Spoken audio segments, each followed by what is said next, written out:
वानरों द्वारा सीता की खोज। सबसे विदा लेकर सुग्रीव किष्किंधा नगर में चले गए। वर्षा काल बिताने के लिए राम प्रस्रवण पर्वत की एक सुंदर गुफा में रहने लगे। वर्षा ऋतु राम को बड़ी दुखदाई हो रही थी। कभी वे लक्ष्मण से कहते, सुग्रीव को तो स्त्री सुख के साथ साथ राज्य भी मिल गया, वर्टिकल बार वह कितना सुखी है। मुझे पहले राज्य लक्ष्मी ने छोड़ दिया, फिर वन में आकर स्त्री ने।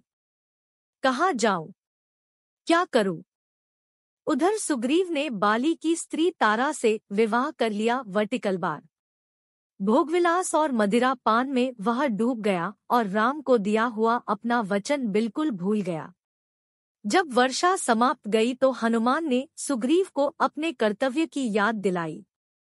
सेनापति नील को बुलाकर सुग्रीव ने आज्ञा दी कि 15 दिन के भीतर सब वानर राजधानी में आ जाए।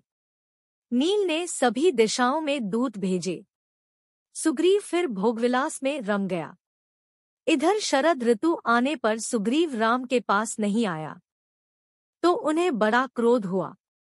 उन्होंने लक्ष्मण से कहा कि राजमद में डूबकर मालूम होता है सुग्रीव मेरा काम भूल गया है।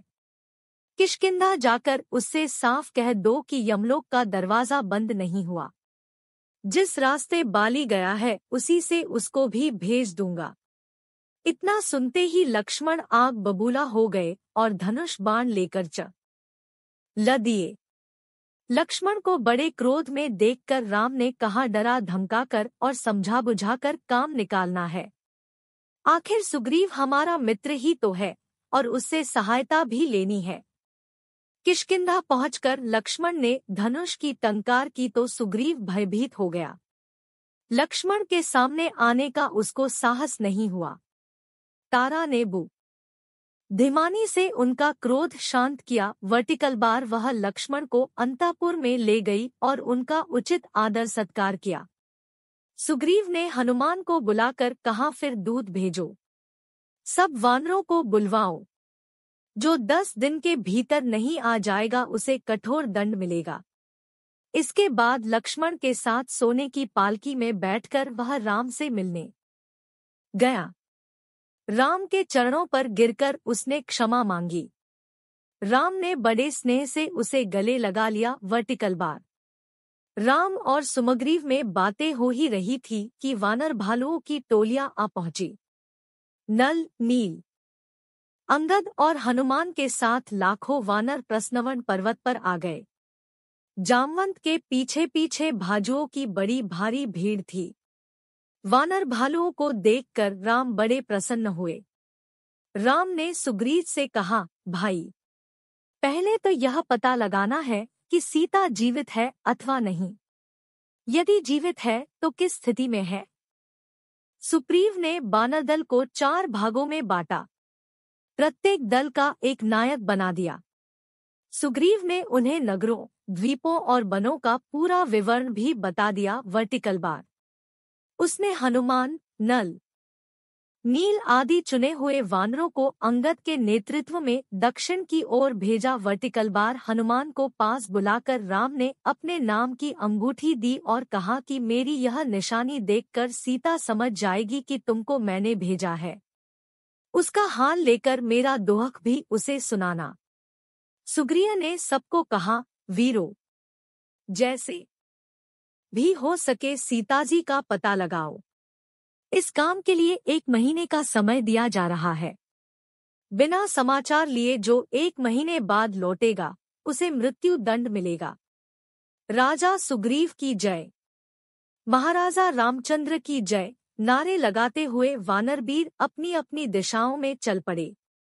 पूर्व, पश्चिम और उत्तर की ओर गए दल निराश होकर महीने के भीतर लौट आए। वर्टिकल बार दक्षिण का दल वनों, पर्वतों और कंदराओं को खोजता हुआ समुद्र तक जा पहुंचा। वर्टिकल बार अब कहाँ जाए। सामने अथाह सागर गरज रहा था। किष्किंधा से चले कई महीने हो गए थे। वर्टिकल बार यदि यों ही लौटे तो सुग्रीव के हाथों मृत्यु निश्चित है। अब न आगे जा सकते हैं और न पीछे। तभी उन्होंने पर्वत की चोटी पर एक बड़ा भयंकर गिद्ध देखा। वह जटायु का बड़ा भाई संपत्ति था। बानर उसे देखकर डर गए और समझे कि न निश्चित ही वह हमें खा जाएगा। वर्टिकल बार हनुमान ने बुद्धि से काम लिया। वे बोले, आपसे अच्छा तो जटायु ही था जो राम का कुछ काम करके तो मरा। जटायु का नाम सुनकर संपाति बोला, वानरों, घबराओ मत। वर्टिकल बार अपना परिचय दो और कृपा करके यह बताओ कि जटायु कब और कैसे मरा। वह मेरा छोटा भाई था। वर्टिकल बार अंगद ने सारा हाल कह सुनाया। उसे सुनकर संपाति बोला, मैं अब बूढ़ा हो गया हूँ, नहीं तो तुम्हारी सहायता करके रावण से अपने भाई की मृत्यु का बदला लेता। वर्टिकल बार कुछ महीने पहले मैंने देखा था कि रावण एक स्त्री को लिए जा रहा है। वर्टिकल बार वह हाँ राम, हाँ लक्ष्मण वर्टिकल बार कहकर रोती जा रही थी। वह सीता ही होगी। समुद्र के किनारे तुम दक्षिण तक चलते जाओ। वहां से 100 योजन लंबे समुद्र को यदि कोई पार कर सकेगा तो वह सीता से मिल सकता है। वानर दक्षिणी तट तक जा पहुंचे। अब लंका पहुंचने की योजना पर विचार होने लगा। वर्टिकल बार कोई भी वानर आगे नहीं आ रहा था। अंगद बड़े उदास हो गए। वर्टिकल बार तब जामवंत ने हनुमान से कहा, वीर, तुम तो पवन पुत्र हो। वर्टिकल बार कैसे चुप बैठे हो? उठो, सबकी आंखें तुम्हारी ओर लगी है। इतना सुनना था कि हनुमान सिंह की तरह अंगड़ाई लेकर उठे। सोने के पहाड़ की तरह उनका शरीर हो गया। उन्होंने हाथ जोड़कर जाने की आज्ञा मांगी। वर्टिकल बार सबने उनको शुभकामनाएं देकर विदा किया और कहा कि हनुमान, हमारा जीवन भी तुम्हारे ही हाथ में है। एक छलांग में हनुमान महेंद्र पर्वत पर जा खड़े हुए।